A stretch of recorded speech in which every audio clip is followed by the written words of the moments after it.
এতিয়া আমি পঢ়িছিলো যে প্ৰাচীন কালৰে পৰা কামৰূপত মানুহৰ প্ৰধান জীৱিকা কি আছিলে? কৃষি আছিলে। গতিকে ইয়াৰ অৰ্থটো কি হ'ব যে প্ৰাচীন কামৰূপ ৰাজ্যত লোকসকলে মূলতে কৃষি কাৰ্যৰে জীৱিকা নিৰ্বাহ কৰিছিল। কিয় কৰিব লগা হৈছিল? কাৰণটো হ'ল তেতিয়া বিজ্ঞান কলা বিশেষ উন্নত নাছিলে, হয় নে নহয়?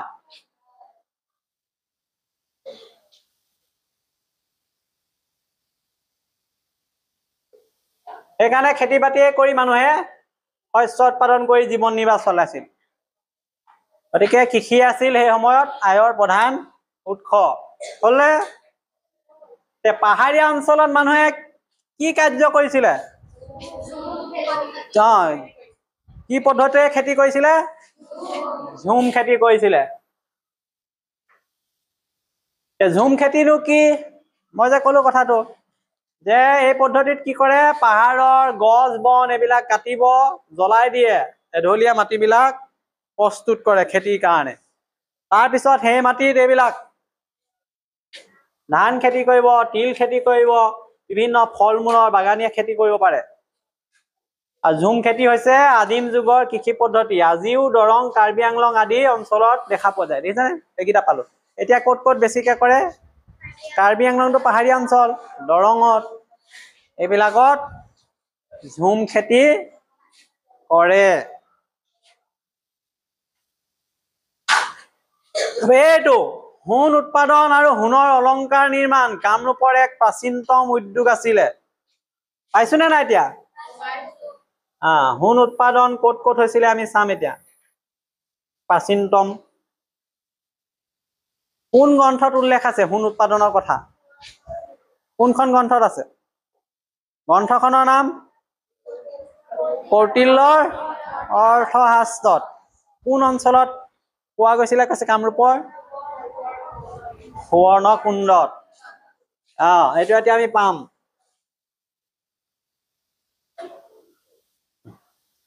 কামৰূপত সোণ আহৰণ অলংকাৰ নিৰ্মাণ পুৰণি সময়ৰ পৰা আৰম্ভ হৈছিল। সোণৰ বেলেগ বেলেগ অলংকাৰ নিৰ্মাণ কৰে। এইবিলাক প্ৰাচীন অলংকাৰ বিলাক ক'ত ব্যৱহাৰ হৈছিলে? কণ্ঠী, বালা, মুন্দ্ৰী এইবিলাক নিৰ্মাণ কৰি লোকসকলে ব্যৱহাৰ কৰিছিলে। আছে নে নাই কিতাপত? কামৰূপক এই উদ্যোগে বাণিজ্য ক্ষেত্ৰত বিশেষ স্থান দিছিলে আৰু আয়ৰ এক উৎস হৈ পৰিছিলে। এতিয়া কামৰূপত থকা নদী কেইখনমানৰ নাম লাগে। কি কি নদী আছে?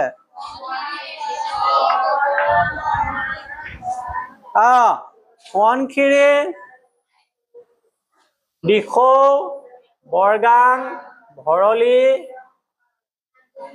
এইবিলাক নদীত কি পোৱা গৈছিলে? সোণ পোৱা গৈছিলে। সোৱণশিৰি নামটোতে লুকাই আছে। আমি সোৱণশিৰিৰ নামটো পাইছো নে নাই? পালো নে নাই নদীৰ নাম সোৱণশিৰি? মানে কি? সোণ থকা নদী।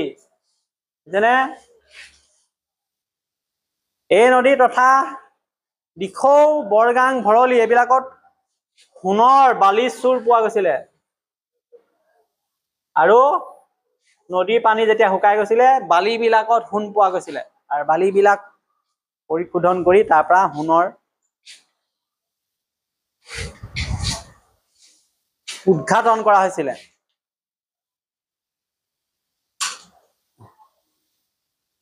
এইয়া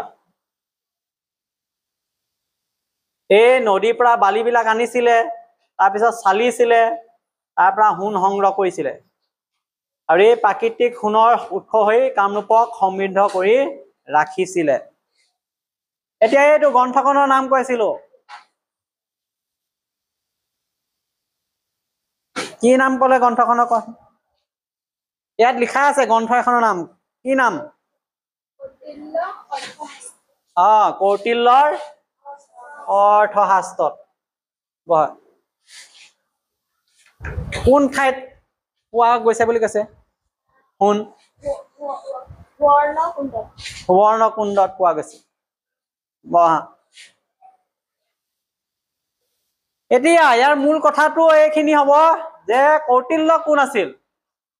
কৌটিল্য আছিল এগৰাকী প্ৰাচীন ভাৰতৰ মহান অৰ্থনীতিবিদ। চাণক্য, কৌটিল্য, মৌৰ্য বংশৰ নাম হৈছে নাই? মৌৰ্য সম্ৰাট ভাও 6ত পঢ়ি অহা নাই? মৌৰ্য সাম্ৰাজ্য, তাতে কৌটিল্যৰ কথা আছে। নাই শুনা বুলি ক'লে নহ'ব নহয়। তাতে চাণক্য, কৌটিল্য,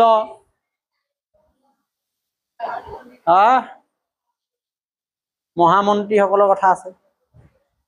তেওঁ যিখন অৰ্থশাস্ত্ৰ লিখিছিলে গ্ৰন্থ, তাতেই এই সোণ উৎপাদনৰ কথা উল্লেখ কৰিছিলে কামৰূপৰ সুবৰ্ণকুণ্ডত। এইখিনি পালো। আৰু এটা কৈছে, যুদ্ধত ব্যৱহাৰ কৰা অস্ত্ৰ শস্ত্ৰৰ কাৰণে যিটো লো প্ৰয়োজন হৈছিলে, পাহাৰীয়া অঞ্চলৰ পৰা উদ্ধাৰ হৈছিলে। আৰু ইয়াৰ পৰা যিটো আয় হৈছিলে, ইয়াৰ যোগেদিও তেওঁলোকে জীৱিকা নিৰ্বাহ কৰিছিলে। বিশেষকৈ এই লো বা লোহা কামৰূপৰ পাহাৰীয়া অঞ্চলৰ পৰা খনন কৰি সংগ্ৰহ কৰা হৈছিলে। সেইকাৰণে কামৰূপত লো চাকু লো নিৰ্মাণ কেন্দ্ৰ আছিল, য'ত অস্ত্ৰ নিৰ্মাণ কৰা হৈছিল। আৰু এই শিল্পই ৰাজ্যৰ সামৰিক শক্তি বৃদ্ধিও কৰিছিল। আৰু এটা পালো কাপোৰ বস্ত্ৰৰ কথা। কি বস্ত্ৰ পোৱা গৈছিলে প্ৰাচীন কামৰূপত? কপাহী বস্ত্ৰ উৎপাদন। প্ৰথমতে কপাহী বস্ত্ৰ। ইয়াত ৰং দিবলৈ কি কি ব্যৱহাৰ কৰিছিলে? কামৰূপৰ সমতল মাটিত কপাহ উৎপাদন হৈছিল, সেইকাৰণে কপাহৰ পৰা কাপোৰ বনোৱা হৈছিল। এই কাপোৰ স্থানীয় লোকসকলৰ দৈনন্দিন পিন্ধন কাপোৰ হিচাপে ব্যৱহৃত হৈছিল। এই উদ্যোগে কামৰূপৰ অৰ্থনীতিত সহায় কৰিছিলে। এতিয়া এই কাপোৰত ৰং দিবৰ বাবে এইকেইটা ব্যৱহাৰ কৰিছিলে। এইটো কি? লা, নীল, হালধি ব্যৱহাৰ কৰিছিলে। কাপোৰ ৰঙীন হলে মানুহে পিন্ধি ভাল পায়, হয় নে নহয়?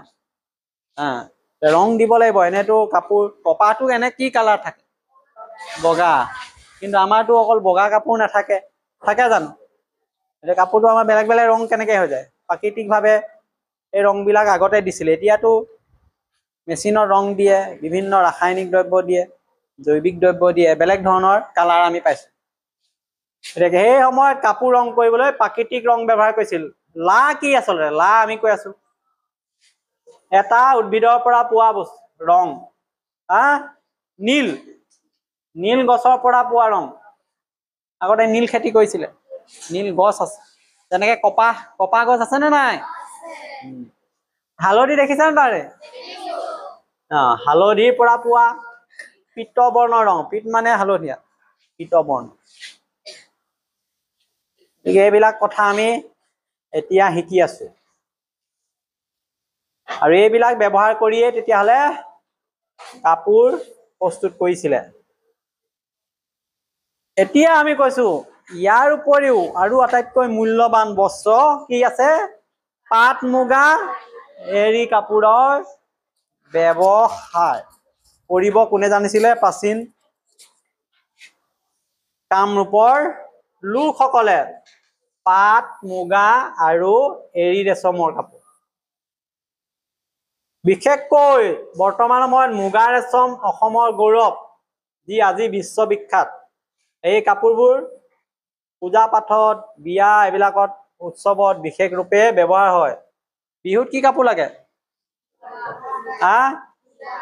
মুগা কাপোৰ। আৰু বিয়াত পাটৰ কাপোৰ লাগে। এইবিলাক কাপোৰ দৰকাৰ হয়। গতিকে প্ৰাচীন কালৰ পৰা ভাৰতৰ আন আন ৰাজ্যৰ লগত কাৰ কেনেকে সম্পৰ্ক আছিলে আমি পালো। কোন কোন ৰাজ্য? গুজৰাট, কাশ্মীৰ, বিভিন্ন অংশৰ সৈতে। গতিকে এইখিনি আমি আলোচনা কৰি ইয়ালৈকে পালো।